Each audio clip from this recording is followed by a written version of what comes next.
नमस्कार.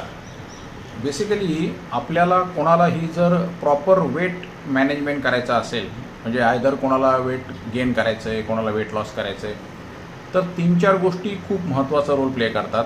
नंबर 1 की managing your calories.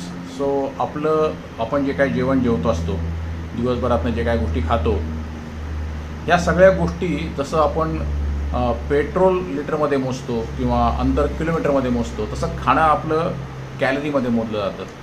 त्यामुळे कॅलरी इन, कॅलरी प्रोसेस आणि कॅलरी आउट अशा पद्धतीने कॅलरी मॅनेजमेंट करणं गरजेचं असतं.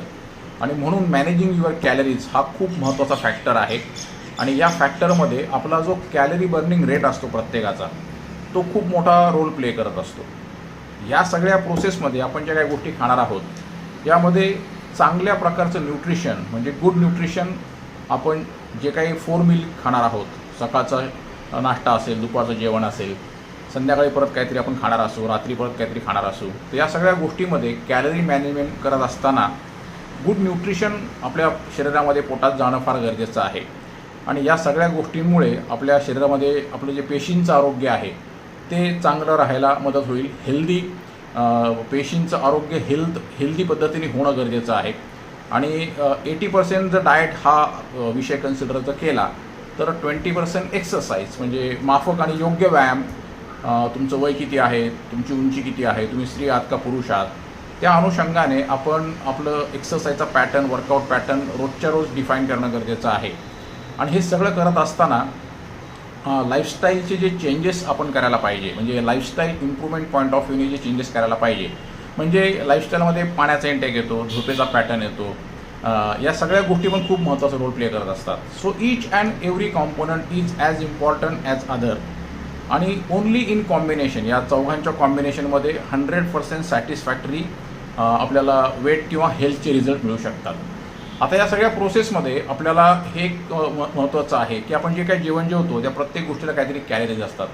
उदाहरणार्थ आपण जी नॉर्मल पोळी खात असतो ती साधारण 80 ते 100 कॅलरीजची असते.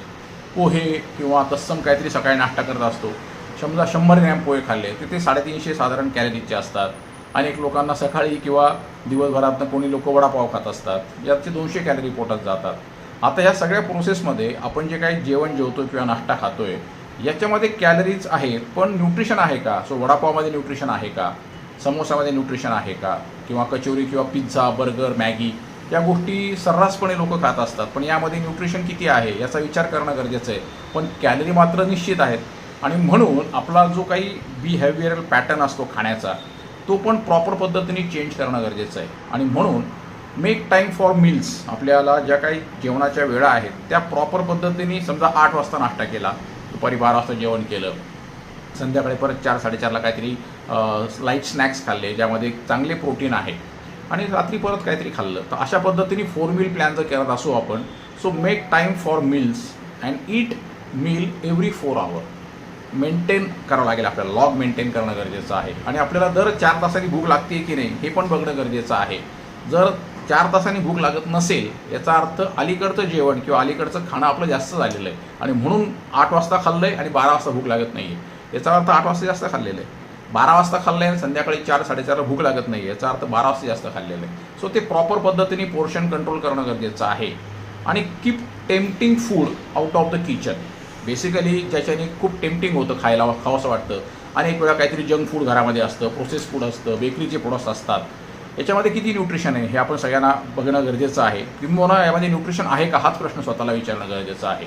आणि म्हणून समजा 4 वेळा आपण काहीतरी खाणार असू, तर टेक स्मॉल बाईट्स.